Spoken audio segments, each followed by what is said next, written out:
উদ্বিগ্ন হয়েও না। ওয়া আনতুমুল আ'লাউনা, তোমরাই বিজয়ী হবে। তোমরাই কি হবে? ইন কুনতুম মুমিনিন, যদি প্রকৃত মুমিন হও তবেই। বুঝতে পারলাম ভাই? আল্লাহ কে বলছেন? আমাদের সৃষ্টিকর্তা, আমাদের পালনকর্তা, আমাদের রিজিক দাতা, আমাদের বিধানদাতা, এই মহাবিশ্বের স্রষ্টা। পুরো মহাবিশ্ব আল্লাহ পাকের আইনে চলে, পৃথিবী বাদ দিয়ে। বলেন পৃথিবী বাদ দিয়ে কেমন করে? দুনিয়াতে মানুষ আল্লাহ পাকের বিধান মানে না, পুরো মহাবিশ্ব মানে। বুঝতে পারতেছি? এই দুনিয়াতে এই পুরো মহাবিশ্বের কোটি কোটি গ্যালাক্সি, গ্রহ, নক্ষত্র, তারা, প্রত্যেকটা জায়গায়, মানে এমনকি একটা গাছের পাতাও আল্লাহ পাকের হুকুম ছাড়া, তাসবিহ ছাড়া চলে না। শুধু মানুষ হতভাগা একটা প্রাণী, যে আল্লাহর জমিনে থেকে, আল্লাহর খেয়ে, আল্লাহর পরে, আল্লাহর বাতাস থেকে শ্বাস নিয়ে, আল্লাহর দেওয়া পানি পান করে, আল্লাহ পাকের দেওয়া অর্থ, সম্পদ, রিজিক, স্ত্রী, সন্তান সব ভোগ করে আল্লাহরই জমিনে আল্লাহ বিরোধী আইন চালু করে দিয়েছে। এই মানুষই একটা হতভাগা প্রাণী। মন খারাপ করেন না, আমার কথা রাগ করেন না, এগুলো বাস্তব। আর আমার দিকে তেড়ে এসে কোনো লাভ নাই, কারণ এটা হচ্ছে অকাট্য সত্য কথা যে আমরা আল্লাহ পাকের জমিনে আল্লাহর খেলাফতের দায়িত্ব পালন করছি না। আমরা আল্লাহ পাকের জমিনে আল্লাহর নিয়ামতগুলো ভোগ করে আল্লাহ বিরোধী অপশক্তির স্বার্থ রক্ষা করছে। না হলে বাংলাদেশের মতো জায়গায় কেউ ট্রান্সজেন্ডার চালু করতে পারে? একটা 90% মুসলিমের দেশে কেউ সুদভিত্তিক ব্যাংকিং সিস্টেম চালু করতে পারে, মদের বার চালু করতে পারে, জেনার লাইসেন্স দিতে পারে, পতিতালয় লাইসেন্স প্রাপ্ত হয়, কখনো ওই যে যাত্রা পালাগান, ঢাকঢোল, ডুগি তবলা বাজতেছে, কেউ প্রতিবাদও করতে পারে না। করতে গেলে তাকে বলা হয় সে মৌলবাদী, সে সন্ত্রাসী, সে জঙ্গি, উগ্রবাদী। তো আমরা যদি আল্লাহ পাকের জমিনে আল্লাহর খেয়ে, আল্লাহর পরে, আল্লাহ পাকের সব নিয়ামত ভোগ করে এই যদি হয় আমাদের অবস্থা, তাহলে আমাকে আপনি বলেন যে আল্লাহ পাকের কি বয়ে গেছে যে আমাদের হাতে আল্লাহ পাক এই দুনিয়াতে বিজয় দিবে? আর কোনো জাতি নাই? পুরো মহাবিশ্বে সবাই আল্লাহর হুকুম মেনে চলে।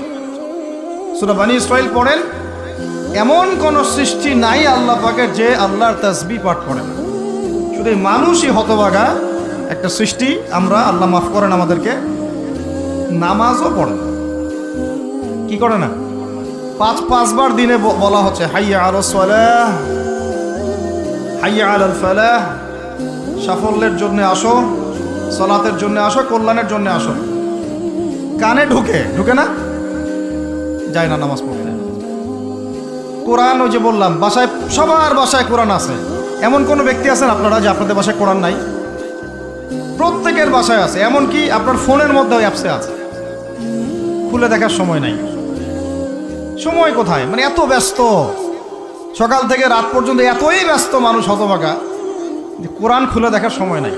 আবার বলে, এসব কথা বললে আবার বলবে যে আমরা কি ইসলাম কম বুঝি?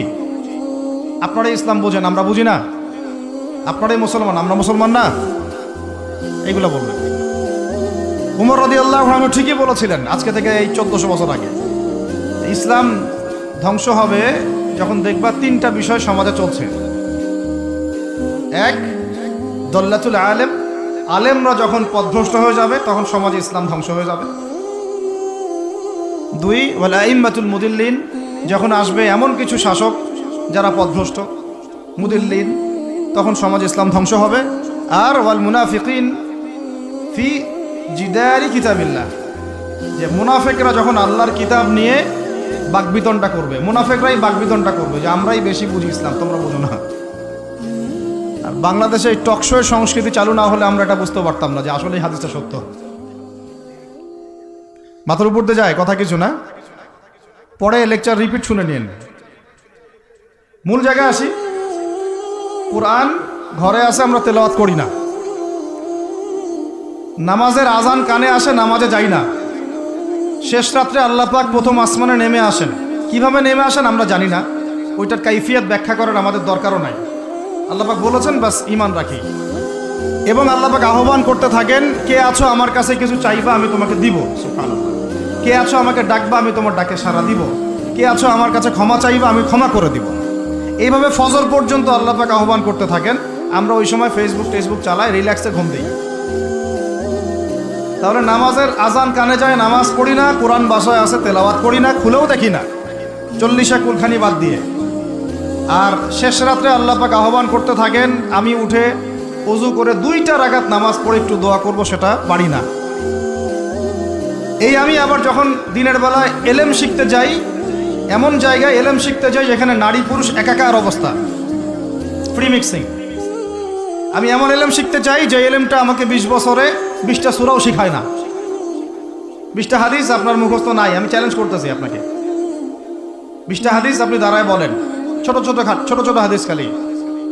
যেমন عن أمير المؤمنين عمر بن الخطاب رضي الله عنه قال قال رسول الله صلى الله عليه وسلم إنما الأعمال بالنيات وإنما لكل امرئ ما نوى فمن كانت هجرته إلى الله ورسوله فهجرته إلى الله ورسوله ومن كانت هجرته إلى الدنيا يصيبها أو امرأة يتزوجها فهجرته إلى ما هاجر إليه। এরকম ছোট্ট আপনি আমাকে 20টা হাদিস শুনান, যারা 20 বছর পড়াশোনা করেছেন জেনারেল লাইনে, দাঁড়ান দেখি কার সাহস আছে।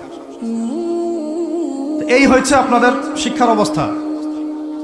তারপরে আপনি আবার যখন চাকরি ক্ষেত্রে যান, ঘুষ ছাড়া আপনার চাকরি হচ্ছে না। এই হলো অর্থনৈতিক জীবনের অবস্থা।